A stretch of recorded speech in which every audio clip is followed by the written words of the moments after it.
Et je vais partager le diaporama que voici. Et donc, on est parti pour 25 minutes d'intervention à vous deux. Ça marche. OK. Merci Laurent. Je tiens tout d'abord à remercier l'agence pour cette proposition d'intervention sur un sujet, le sujet du CO2. Donc moi, je vais plutôt vous brosser dans un premier temps les grands enjeux du CO2.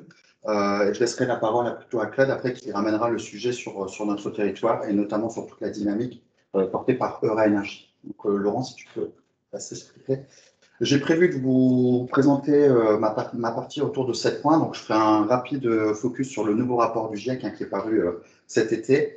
On verra que les concentrations de CO2, le sujet d'aujourd'hui, on est sur un gaz qui a des concentrations infimes dans l'atmosphère, mais qui a un puissant gaz à effet de serre. On parlera effectivement des consommations d'énergie fossile, qui sont la première source d'émissions de CO2. On verra que le déséquilibre ensuite entre les émissions et la capacité d'absorption naturelle de la Terre a modifié durablement le climat. On verra les conséquences imprévisibles d'un réchauffement de +1, +2, +3, plus quelques degrés. Je reviendrai après sur des comparaisons entre l'empreinte carbone française et quelques comparaisons internationales. Et je terminerai après pour ramener le sujet du CO2 et de l'impact de l'empreinte carbone sur les territoires de la CCHF et de la communauté urbaine de Dunkerque. Donc, première slide, donc effectivement, le GIEC a publié son dernier rapport sur les bases physiques de la science en lien avec le changement climatique en août, le 9 août 2021. Et en prenant rapidement le communiqué de presse, on voit effectivement que le premier gaz mis en cause est effectivement le dioxyde de carbone. Donc, je me suis intéressé à savoir effectivement le dioxyde de carbone. Laurent, si tu peux. Merci. Donc, effectivement, le dioxyde de carbone dans l'atmosphère, si tu peux continuer, Laurent, est un gaz qui représente 0,035% de la concentration dans l'atmosphère. Donc, c'est vraiment un gaz qui est infime. Le problème, c'est que ce gaz, finalement, au vu de la consommation d'énergie fossile, augmente d'année en année. Et vous voyez que depuis 1984 à 2018, il est passé de 0,035% à aujourd'hui à 0,040%. Alors, je vous l'accorde, c'est insignifiant, cette augmentation, mais c'est suffisant pour accroître l'effet de serre naturel. L'effet de serre naturel, donc c'est effectivement cet effet de serre qui permet, tout comme la serre d'un jardinier, de retenir une partie de la chaleur qui est reçue du soleil. Et avec cet effet de serre, le taux d'effet de serre que l'on a actuellement, la température moyenne sur la Terre est aux alentours de 15 degrés. S'il n'y avait pas d'effet de serre, la température moyenne de la Terre serait plutôt de l'ordre de moins 18 degrés. Le problème, c'est que finalement, les concentrations de CO2 augmentent, certes de façon très infime, mais viennent augmenter cette capacité d'effet de serre de la planète.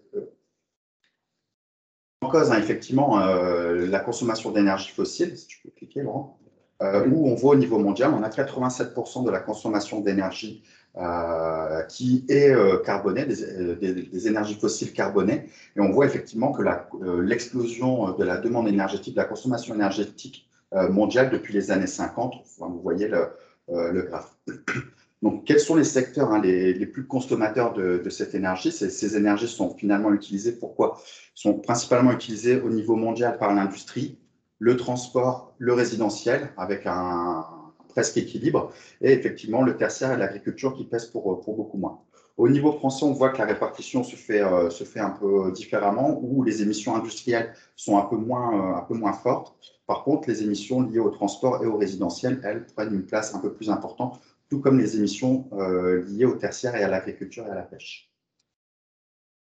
Alors, le problème finalement de ce CO2 qui s'accumule dans notre atmosphère, c'est, vous comprenez bien, donc on a un déséquilibre finalement entre les émissions de dioxyde de carbone au niveau de la planète et la capacité finalement de la Terre à absorber cette quantité de gaz à effet de serre. Donc, on voit chaque année, on a plus ou moins 41 milliards de tonnes d'équivalent CO2 qui sont émises, notamment par la consommation d'énergie fossile. Et donc, ce CO2 doit bien aller quelque part. Alors, il va pour 12 milliards dans les réserves terrestres, c'est ce qu'on appelle les puits carbone, dans la végétation, etc. Il va pour une partie aller se dissoudre dans les océans pour à peu près 9 milliards, et donc ce qu'on va appeler les réservoirs océaniques. Et donc la résultante, 18 milliards de tonnes, s'accumulent chaque année dans notre atmosphère, ce qui nous fait grimper finalement ce taux de CO2 dans l'atmosphère petit à petit. Et donc, les experts du groupe intergouvernemental sur l'évolution du climat, le GIEC, arrivent maintenant à modéliser finalement l'impact du changement climatique et finalement son degré de force en vue des émissions de CO2. Et on voit effectivement que sur les projections à horizon 2100, selon le scénario, donc si on est plutôt sur les scénarios du bas qui se trouvent ici, on est plutôt sur l'humanité qui aurait réussi à contenir ses émissions de CO2, et on voit effectivement plutôt les courbes en haut, en rouge, où les émissions auraient continué d'être émises de cette manière. Et effectivement, on voit que, si tu peux cliquer, Laurent, qu'on parle beaucoup du 1,5 degré, qui est le point central de l'accord de Paris, de ne pas dépasser, qui a été pris lors de la COP 15 à Paris, donc de ne pas dépasser un réchauffement de plus 1,5 degré. Donc on voit que sur ces simulations, plus aucun scénario, même les scénarios les plus optimistes sur la réduction drastique des émissions de gaz à effet de serre, nous amènerait à atteindre cet objectif de plus 1,5 degré à l'horizon 2100. Et effectivement, on est plutôt sur des tendances actuelles à plus 4 degrés. Et les scénarios les plus pessimistes iraient jusqu'à plus 7 degrés. Alors effectivement, on pourrait se dire que plus quelques degrés, c'est pas énorme, mais il faut reprendre ça un peu aussi comme le corps humain finalement. Vous êtes à 37-38 degrés de température, vous passez à 40, 42, 43, ça va plus du tout. Effectivement, pour la planète, c'est un peu la même chose. Il faut savoir que la différence de température entre une période glaciaire où finalement un tiers de l'hémisphère nord est recouvert par la calotte polaire, au passage d'une ère interglaciaire comme nous sommes aujourd'hui, c'est uniquement 5 degrés. 5 degrés de différence de température à l'échelle mondiale. Le problème, c'est que cette déglaciation, finalement, a mis à peu près 20 000 ans à arriver. Nous sommes en période interglaciaire depuis à peu près plus de 20 000 ans. Et que ce changement climatique actuel est plutôt sur une période de 200 ans. Donc, on connaît à peu près assez bien quand on passe de plus 5 degrés. Maintenant, ce qu'il faut voir, c'est quand on augmente encore de 5 degrés, et ce que je vous mettais en titre de façon un peu provocateur, effectivement, plus 5 degrés, ça ne sera pas uniquement un pull en moins. Et donc, le GIEC, dans son dernier rapport, a publié des éléments, Laurent, si tu peux les détailler. Et effectivement, et donc vous avez, selon l'augmentation du niveau de température moyenne à l'échelle du monde, l'impact que pourrait donner sur la température, sur la sécheresse, les précipitations, la couverture neigeuse et les cyclones tropicaux. Et on voit qu'effectivement, dans le scénario le plus pessimiste, donc à plus 4 degrés, on voit que les vagues de chaleur pourraient atteindre plus 1,1 degré. Je vous rappelle qu'en août ou juillet 2019, le Dunkerquois a battu un record absolu de chaleur à 41,3 degrés. Vous ajoutez encore 5 degrés à ce record. Vous imaginez les températures dans lesquelles on peut arriver. Les éléments de sécheresse qui pourraient être multipliés par 5,1, les précipitations par 2,8, notamment en période où il pleut déjà beaucoup, la couverture neigeuse réduite de 25%, et enfin les cyclones tropicaux augmenteraient en intensité et en proportion d'environ 30%. Une réponse aussi du système climatique, c'est l'élévation des océans, et on voit effectivement que sur l'élévation du niveau de la mer, il y a vraiment une inertie assez longue, et à l'horizon de 2100, l'élévation pourrait être comprise entre 30 cm jusqu'à 1 mètre, et à beaucoup plus long terme, à quelques dizaines de mètres, puisqu'il y a un phénomène d'inertie pour la montée des océans. Donc, j'en viens maintenant à parler un peu de l'empreinte carbone. Effectivement, donc, si rapporter ces émissions, les émissions nationales à la population française, on voit qu'effectivement, la France, en 2015, émet 323 millions de tonnes équivalent CO2, uniquement en émissions intérieures. Le problème, c'est que là, on parle de bilan carbone. Donc, le bilan carbone de la France au niveau national, 323 tonnes équivalent CO2. Et si on ajoute finalement les importations qui s'ajoutent finalement pour venir nourrir notre mode de vie, on pourrait ajouter 375 millions de tonnes équivalent CO2, ce qui nous amènerait à un bilan équivalent carbone par habitant en empreinte carbone à 10,5 tonnes équivalent CO2 par habitant. Si tu peux. Ce qui veut dire qu'effectivement, l'empreinte carbone française est à 54% finalement des émissions importées. Un mot quand même sur la répartition au niveau des émissions régionales. On entend beaucoup dire effectivement au niveau français, bah, voilà, avec les émissions américaines, les émissions chinoises, voilà, la France ne peut pas. Et en fait, finalement, ce graphique nous montre que finalement, la Chine est plutôt, entre guillemets, vertueuse par rapport à l'Europe. On voit qu'effectivement, l'empreinte carbone chinoise est bien moins élevée que celle de l'Europe. Et ce qu'il faut aussi surtout souligner, c'est que finalement, les émissions chinoises sont surtout finalement une exportation ou une externalisation des émissions liées au mode de vie occidentaux. Si tu peux continuer. Donc, je vais ramener maintenant ce sujet un peu plus sur notre territoire et donc sur le territoire de la CCHF, puisque l'agence couvre également ce territoire. Et donc là, c'est les données issues du plan Air, Climat, Énergie territoriale de la CCHF qui a utilisé un outil qui est l'outil Espace. Et donc, dans cet outil Espace, la CCHF estime son bilan carbone à plus ou moins 500 000 tonnes équivalent CO2 annuel, avec deux postes qui se détachent assez fortement, le transport routier et enfin l'industrie de la branche énergie. Sur le territoire de la communauté urbaine de Dunkerque, le profil bilan carbone est somme toute différent. On utilise un autre outil, qui est l'outil bilan carbone. Donc, les données sont également issues du plan climat de la communauté urbaine de Dunkerque.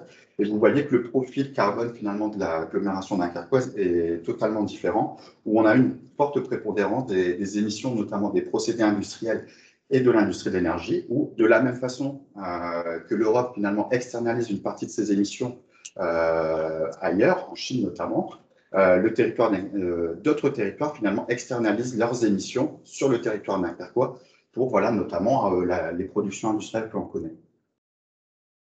Effectivement, le Dunkerquois et les procédés industriels, l'industrie est le premier émetteur de CO2 sur le territoire, mais c'est aussi le premier émetteur de solutions. Et je vais laisser Claude vous présenter toute la dynamique Dunkerque Énergie Créative. Bonjour à tous. Merci Jimmy et merci à la GUR de nous associer à ce cycle de petit déjeuner et en particulier à celui-ci qui est finalement très illustrant de ce que peut faire aujourd'hui Eura Énergie pour le territoire. Je vais donc rebondir sur ce que dit Jimmy qui a plutôt replanté le contexte global CO2 afin de nous expliquer de quoi on parle. Je vais ramener ça au territoire. Donc Dunkerque, comme l'a dit Jimmy, finalement c'est le premier émetteur de CO2, mais il le fait aussi pour les autres. Néanmoins, on se propose avec le collectif CO2 de basculer et de devenir le premier émetteur de solutions avec un objectif de neutralité carbone à 2050 sur la zone industrielle portuaire. On a une légitimité et une pertinence parce qu'en fait, le territoire dunkerquois pèse énormément dans les émissions régionales comme dans les émissions nationales. Il faut se rendre compte qu'en fait, le CO2 industriel émis à Dunkerque, c'est 20% des émissions industrielles françaises.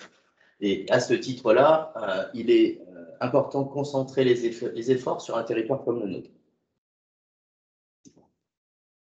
On va voir qu'à Dunkerque, on a choisi de travailler sur toutes les thématiques et sur tous les champs d'action de la décarbonation. On a plusieurs façons d'y arriver et ce sont tous ces morceaux du même puzzle qui vont nous conduire au succès. On a nécessité de travailler sur l'efficacité et la sobriété. On est plutôt en amont des process, sur la façon de modifier les process industriels pour substituer des produits carbonés. On a les thématiques de circularité, comment on réemploie tous les matériaux et notamment tous les déchets ou coproduits de l'industrie. On a ensuite un gros volet avec notamment des gros projets sur ArcelorMittal, par exemple à Dunkerque, avec un gros projet qui s'appelle DMX, qui vise à capter 1 million de tonnes de CO2 par an. Ce CO2, une fois capté, doit être traité, purifié, et il peut être alors utilisé et valorisé. On revient à nos thématiques de circularité, mais il peut être aussi stocké et transporté, voire enfoui en mer du Nord, par exemple, ce qui nous permettrait de réduire l'impact de manière assez rapide en attendant d'avoir tout un tas de solutions d'utilisation et de valorisation. On peut passer. Donc, on retrouve ici sur ce slide la matérialisation finalement collective de la volonté partagée entre la communauté urbaine de Dunkerque, le grand port maritime et l'ensemble des industriels et des énergéticiens qui se sont constitués en collectif ces 3 dernières années. On a là une vision, alors certes schématique, néanmoins très partagée et désormais très entendue de ce que pourrait être le hub dunkerquois, qui finalement, de faire de notre défaut d'être un grand émetteur, de faire de ce défaut une grande qualité et une source de richesse en réutilisant le carbone capté et en substituant tout ou partie des éléments fossiles, notamment par de l'hydrogène. On a estimé et pesé cette première phase de transition sur les 10 prochaines années entre 1,5 et 3 milliards d'euros. C'est colossal, mais c'est à la hauteur de l'enjeu. Et c'est à la hauteur aussi de ce qu'on a proposé de faire. Je peux avancer, Laurent. Sur le dernier événement qui s'est déroulé à Dunkerque autour de cette thématique, le collectif CO2 a réuni à Dunkerque des acteurs européens, français, et a fait venir un député européen, le président de l'ADEME, et nombre d'industriels, y compris hors territoire, qui, ensemble, ont envie et ont émis l'idée et le souhait auprès de l'État et auprès de l'Europe de concentrer les efforts financiers des plans de relance français et européens à Dunkerque, sur un territoire qui finalement peut permettre de développer tout un tas de nouvelles technologies, notamment pour réutiliser le carbone, et d'ensuite pouvoir le dupliquer. On est légitimement en capacité à Dunkerque de démontrer tout un tas de choses et notamment d'éprouver les modèles économiques par le gigantisme de la tâche qu'on a devant nous. Les quantités de CO2 dont on dispose nous permettent de voir les choses en grand et donc d'expérimenter à l'échelle réellement industrielle et finalement de développer une nouvelle filière industrielle qui est celle de la décarbonation. Voilà pour mon exposé. Avec Jimmy, on se tient à disposition naturellement pour répondre à d'éventuelles questions. Alors, je vais juste faire une petite manipulation technique. Voilà.